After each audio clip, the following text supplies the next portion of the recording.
I should probably buy some paintbrushes.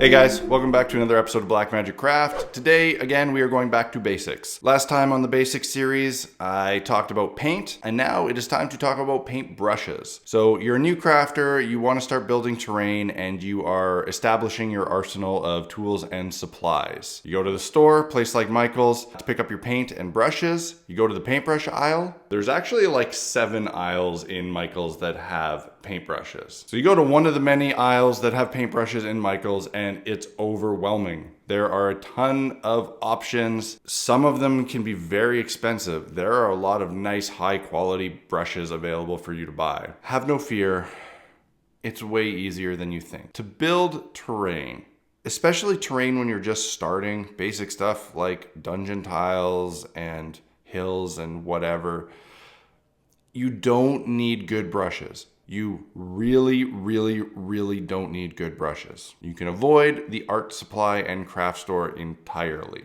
If you have no paintbrushes and you want to make your first set of something like dungeon tiles, go to the dollar store or Walmart or somewhere that just sells cheap crap from China for cheap. Something like this is all that you need. This is a variety pack of random crappy paintbrushes from Dollarama, but this type of thing you can find at any dollar store or big box store or whatever. It's 25 paintbrushes for, this was $3 Canadian. You can get them even cheaper in other places or the States. It is all that you need. You are not painting miniatures. You don't need high detail brushes. You're not painting beautiful landscape portraits with expensive oil paint. You don't need, you're just putting cheap paint on some styrofoam or cardboard for people to play a game on. Cheap brushes. So you get yourself something like this. The first thing you need to know is that about half of these are garbage and pretty much useless. Open it up. These 2 sponge brushes, maybe you can kind of find a use for them, but for the most part, they will sit there, and once you'll use them to sponge paint something, and then you won't clean them, and then they'll dry out and they'll be just garbage.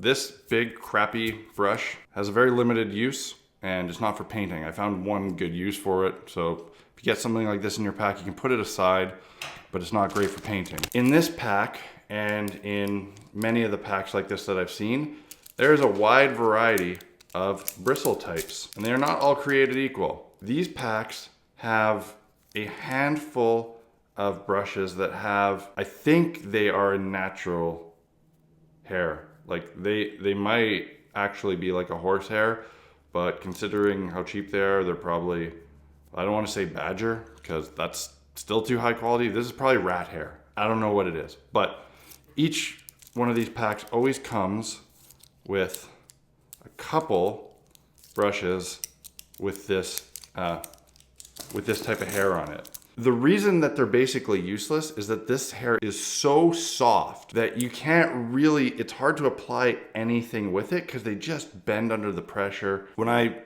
first got these, I thought maybe they'd be good for applying glue and stuff, but they're just so soft that they're useless. They're crap. Throw them out. So then there are usually a couple that have another type of natural bristle that's really coarse and stiff, and a couple that are black and synthetic and really stiff. I found that these are pretty much useless for painting, but they are okay for mixing stuff, for when you're putting glue on or like a sludgy mix of who knows what, and you're gonna ruin a brush.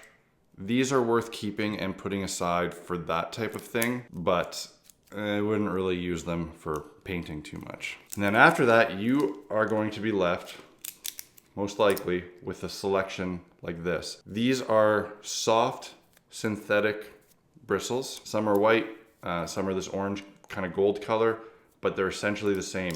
These right here from that $3 pack are enough to make every bit of terrain that I've ever shown on this channel. You can paint your dungeon tiles, you can paint scenery, you can paint elaborate detailed buildings, little props with these brushes. That's all that you need. Usually there's gonna be one big one that's gonna be about a 3/4 inch or an inch. This is going to be probably your most useful brush. This is what you're gonna use to do your base coats, and it's also excellent for dry brushing. Little ones, obviously, just for smaller detailed stuff.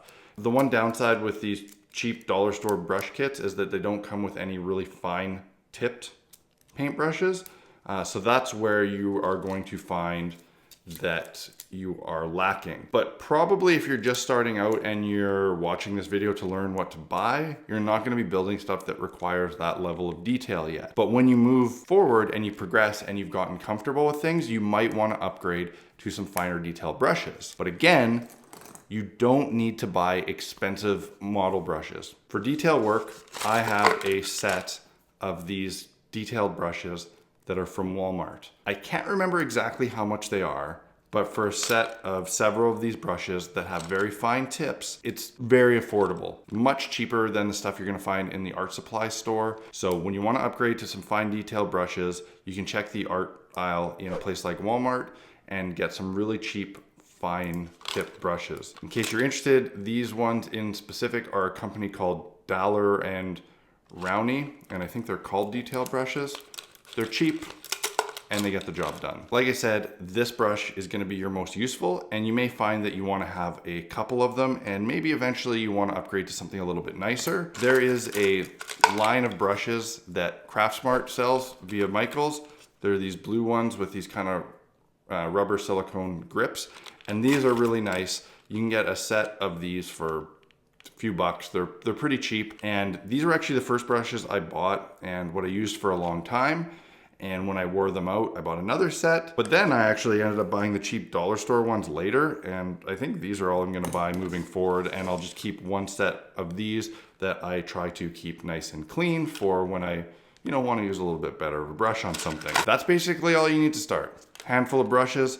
Once you have them and you start using them, I recommend trying to keep them clean. Learn how to wash your brushes, use some dish soap, try not to let them dry out too much, and try to separate the brushes that you use for stuff like glue from the ones that you use for paint. But you will inevitably end up with a whole bunch of brushes that end up really haggard looking, bent tips, and hard at the base, just because it happens. Like when you're crafting, sometimes you just don't keep things clean, or you're painting glue dabbing on, or there's sand and whatever. So don't throw those brushes out. When your brushes start to get crappy, put them in a separate container. So when you're painting, you have nice brushes, and when you're applying stuff like glue, you have crappy brushes. Use those for that. And that's basically it. Just like the craft paint, it's not complicated. Don't overthink it. Buy some cheap brushes. Try them out. If you find out that this hobby ain't for you, then you're not wasting a bunch of money up front. If you really get into it and you keep building, you might realize that these brushes are fine and you just keep using cheap brushes, or maybe you want to upgrade as your hobby progresses, and you can do that. But I'm telling you, start from the bottom with the cheapest ones you can find and move up slowly from there. So I hope you found this video helpful. I'm going to continue on this series. If there's particular items, either techniques, materials, or tools that you would like me to cover in this very basic series, put a comment below and I'll add it to the list. And if you found this video helpful, please hit that like button, drop a comment below. Most importantly, if you'd like to help me and help this channel, the best way that you can do that is by supporting Blackmagic Craft on Patreon. All of the funds that you guys donate via Patreon allow me to invest a lot more time into this channel. It also allows me to upgrade equipment and buy things for videos. And it goes a long way, and I really appreciate it, guys. Click on that link. Link is also in the description below. Love you all. See you next time. Cheers.